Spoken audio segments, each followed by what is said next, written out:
নমস্কার বন্ধুরা, welcome to our channel Melisha's blog special. আজকে একটি নতুন পদ নিয়ে আপনাদের সামনে চলে এসেছি।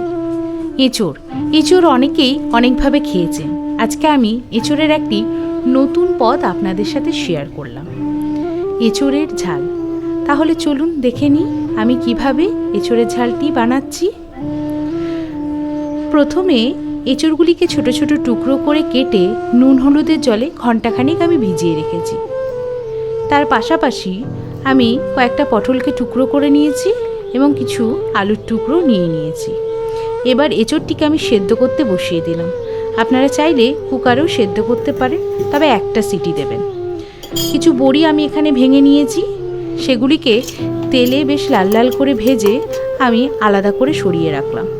ওই একই তেলে একটি তেজপাতা, কিছু গোটা জিরে, শুকনো লঙ্কা দিয়ে একটু হালকা ভাজা ভাজা করে নিয়ে ওর ভেতরে কেটে রাখা পটলের টুকরোগুলিকে দিয়ে আমি ভাজলাম। এদিকে এঁচোড়টিও আমার সেদ্ধ হয়ে গেছে, মোটামুটি 50% আমি এটাকে সেদ্ধ করে নিয়েছি।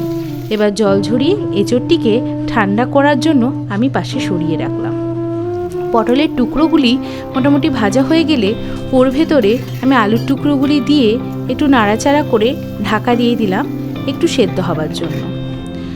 ঢাকনা খুলে যখন দেখলাম মোটামুটি প্রায় সেদ্ধ হয়ে এসছে, তখন ওর ভেতরে আমি আদা জিরে পেস্ট, স্বাদ মতন নুন, কিছুটা হলুদ গুঁড়ো এবং কয়েকটা চেরা কাঁচা লঙ্কাও অ্যাড করে মশলাটাকে বেশ ভালোভাবে এবার আমি কষিয়ে নেব, যতক্ষণ পর্যন্ত না এর থেকে তেল ছেড়ে আসছে।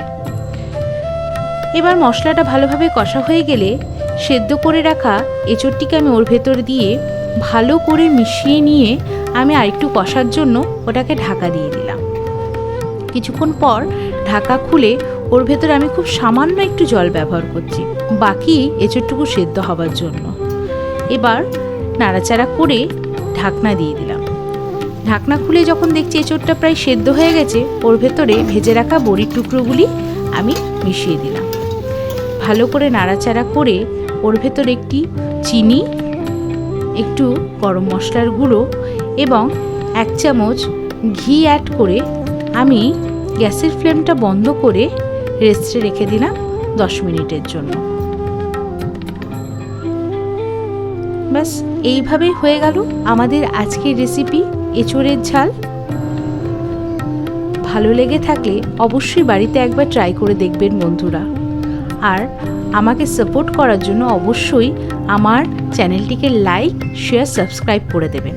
আরও নতুন নতুন ভিডিও আপলোড করতে থাকবো আমি, এবং আপনারা তার সাথে সাথে আপনাদের সাপোর্ট দিয়ে আমাকে এবং আমার চ্যানেলের পরিবারটাকে আরও বড় করে তুলবেন।